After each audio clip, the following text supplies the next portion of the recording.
explosions will strike you like a lightning bolt, and when you get them, you will never be the same again. And my epiphany occurred with this site. This was on the south point of the Big Island in 2005. I was hiking along, and I saw this massive array of materials. I thought it was an art installation. I really didn't know what I was looking at until I looked closer, and I saw this was materials that we use every day and things I'd never seen before, but it was all plastic. And it was not something anybody laid there. It was literally coming out of the ocean. It was coming out because we've filled the ocean with plastic, and it's vomiting it up onto the beaches.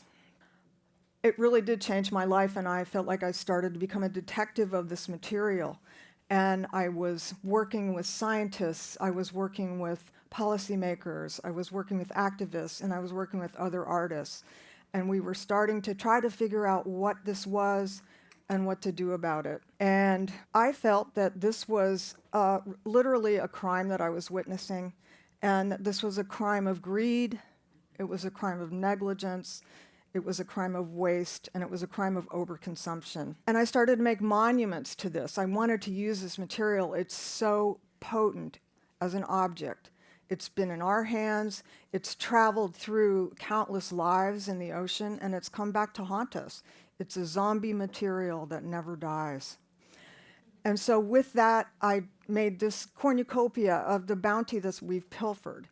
And it became one of the most important symbols to me to sort of direct our attention to the fact that we're kind of losing it right now. Another unmistakable moment in my life was the Deepwater Horizon disaster. That is my home beach. I don't live there, but I got married there. My sister lives there. And that was absolutely a crime of willful neglect.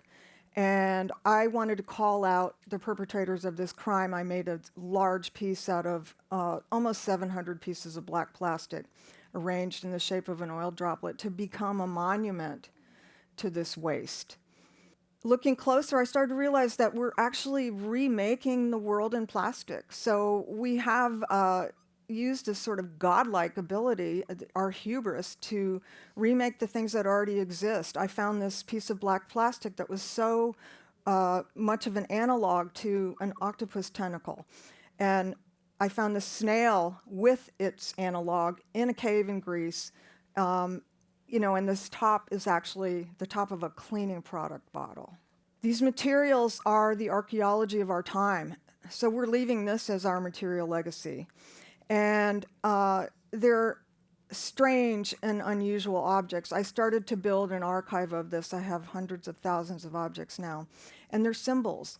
There's religious symbols. There's things that look like fossils. There's things that look like artifacts that could be in a museum of jade or ivory. And they have come to me in a different form. And I thought that we need to think about where have they been? What's happened to them?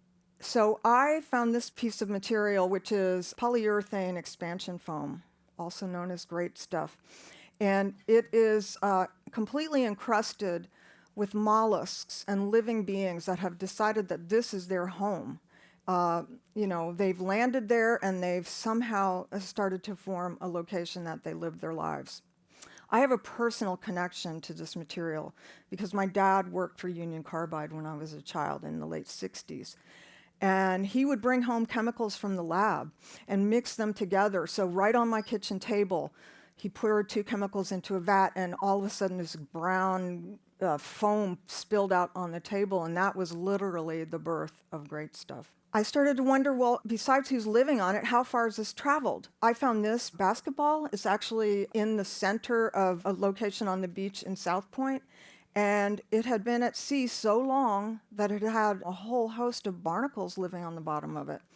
And not only that, it had been transformed through wind, weather, sun, salt, into a sort of symbol of a dead planet. I was wondering who is eating this material.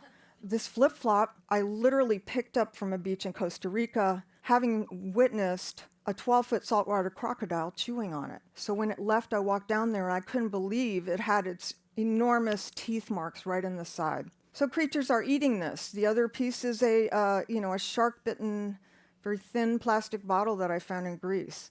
And when we think about this ingestion, it's already found us all the way up the food chain while it's happening to them too. And finally, this is actually functioning as a food impostor. So the pile on the left are plastic nurdles. And myself and my team collected those from a beach, also in Greece, on the island of Kefalonia. And it was downhill from a plastic bag factory, so they were, not caring for the materials, and it was all just, drifting downhill and piling up in the sand.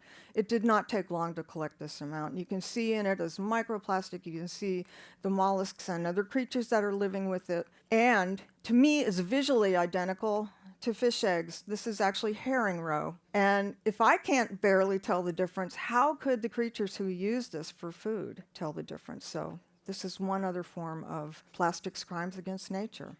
My first instinct, of course, was to clean it, and I will continue to, and it's probably up to the millionth time now I've bent down to pick up a piece of plastic, because I know that that one piece is not going to continue to cause further harm.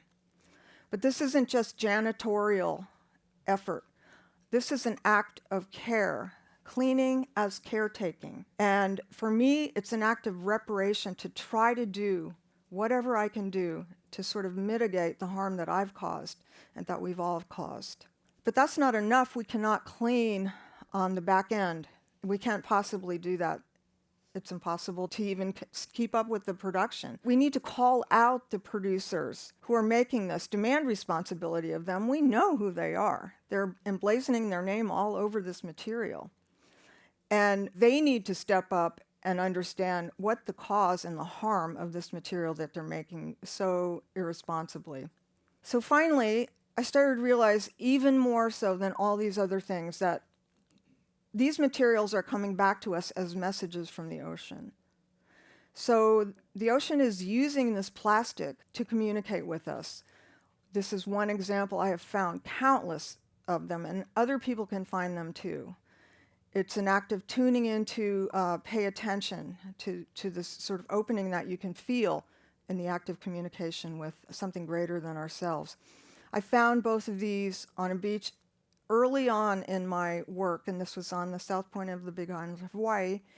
And first of all, of course, they're symbols of war, and they're actually propaganda because they're given to children to normalize war. This was in the middle of the Middle East War, a war about oil. These plastic toys are made from oil. And furthermore, they came up as amputees. So they are symbols of harm. And that to me was sort of the biggest evidence that there could be that, the ocean is communicating with us with this material. So we're at the point where the plastic is looking back at us. I believe that it's talking to us as well, and these are coming in from messages of the ocean, and that they're actually asking us to pay attention. And paying attention is an act of giving, but in the case of plastic, it's also an act of taking. So we need to take plastic out of our lives. We need to pick it up and take it out of every part of the environment where we see it, where it is causing harm. And we need to take the message of the ocean to everyone that will listen. And that message is that we've got to step up and we've got to take care of this magnificent planet that we live on.